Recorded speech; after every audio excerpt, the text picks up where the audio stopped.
सभी को शुभ दिन। इस विशेष वीडियो में हम तिलचट्टे के विवरणों पर चर्चा करेंगे।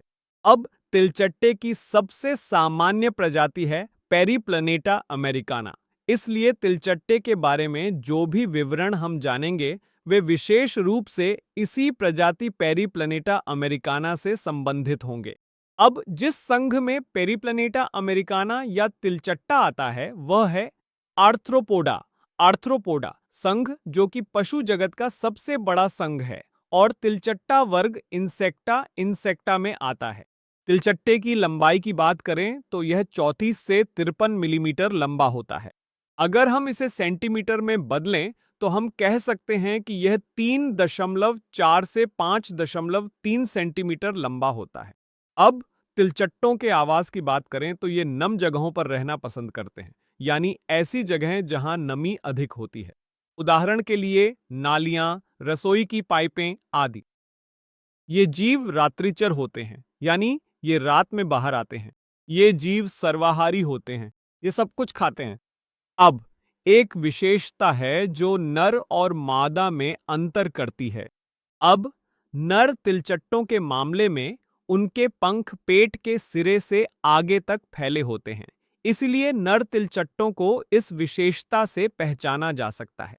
अब इनका शरीर खंडित होता है। शरीर 3 भागों में बंटा होता है। ये 3 भाग हैं सिर, वक्ष और पेट। अब सिर में 6 खंड होते हैं जो आपस में जुड़े होते हैं। वक्ष में 3 खंड होते हैं और पेट में 10 खंड होते हैं। इन खंडों की संख्या नर और मादा तिलचट्टों दोनों में समान होती है।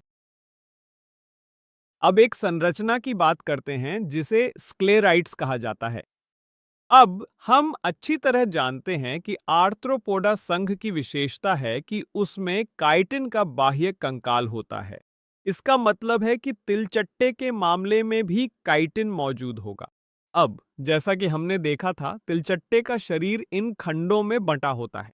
अब प्रत्येक खंड में काइटिन की 4 प्लेटें होती हैं। तो चलिए इसे चित्र की मदद से समझते हैं।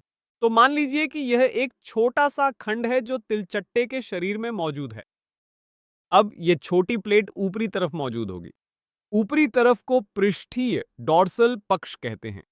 इसी तरह एक छोटी काइटिन की प्लेट निचली तरफ यानी वेंट्रल साइड पर मौजूद होगी और 2 प्लेटें पार्श्व लेटरल पक्षों पर मौजूद होंगी। तो ये प्लेटें पार्श्व पक्षों पर होती हैं। तो हम कह सकते हैं कि यह एक है, यह भी एक ही है और ये 2 होंगी। तो ये 4 छोटी काइटिन की प्लेटें, इन्हें स्क्लेराइड्स कहा जाता है। तो ये स्क्लेराइड्स हैं। अब इस पृष्ठीय स्क्लेराइड को टरगाइट कहा जाता है। वेंट्रल स्क्लेराइड को स्टर्नाइट कहा जाता है और पार्श्व प्लेटों, पार्श्व स्क्लेराइड्स को प्लूराइड्स कहा जाता है।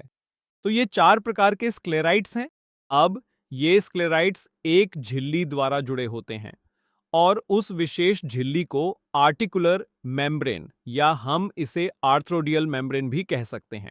अगर हम इस विशेष चित्र में देखें तो ये 4 स्क्लेराइड्स हैं और आर्थ्रोडियल मेम्ब्रेन इन विभिन्न संरचनाओं को जोड़ता है। तो यह स्क्लेराइड्स का विवरण है।